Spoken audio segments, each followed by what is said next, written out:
উম্মতি, আর আমি আমারও শক্ত, আমার উম্মত ছাড়া আমি জান্নাতে যাব না।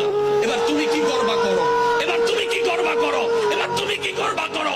নবীজি প্রথম হাসরের ময়দানে উঠেই প্রথম যে কথাটা বলবেন, ইয়া আখি জিবরাইল আইনা উম্মতি, ও জিবরাইল আমার উম্মত কোথায়, আমার উম্মত কোথায়, আমার উম্মত কোথায়।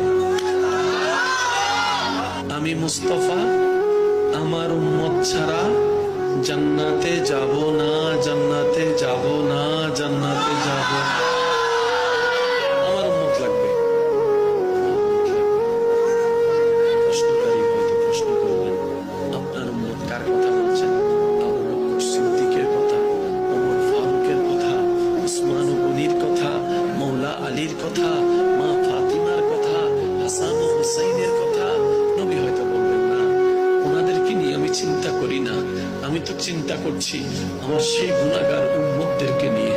আমাকে চিন্তা করছি আমার সেই গুনাহগার উম্মতদেরকে নিয়ে, যাদেরকে আমি সুপারিশ না করলে জান্নাতে যাওয়ার কোনো সুযোগ হবে না। আমি আমার উম্মতের কথা বলছি।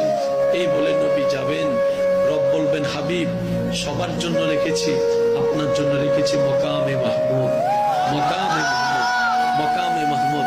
নবী সেদিন বলবে, আল্লাহ আমার আসনের দরকার নাই, আমার আসনের দরকার নাই।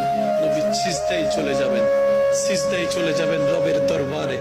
কঠিন মুহূর্ত শুরু হয়ে যাবে, চতুর্দিকে নফসি নফসি স্লোগান শুরু হবে। নবী সিজদায় চলে যাবে। নবী সিজদায় যাওয়ার পর আল্লাহ তাআলা বলবেন, ইরফা রাসাক, ও নবী মাথা কেন নিচু করলেন, সিজদায় কেন পড়লেন?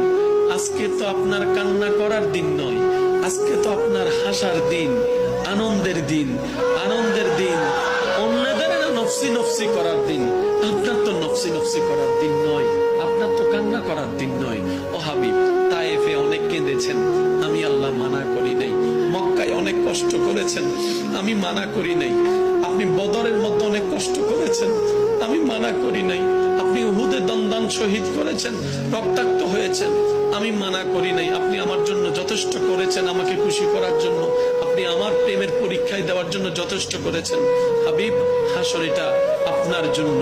আর সে হক হে মসনদে রিফাত রাসূলুল্লাহ কি দেখনি হে হাসর মে ইজ্জত রাসূলুল্লাহ কি। ইরফা রাসাক, ও মুস্তাফা, ও নবী আপনি মাথা তুলেন না, কি চান বলেন না, আপনি যা চাইবেন আমি আল্লাহ তাই দিব। এবারে নবী বলবেন,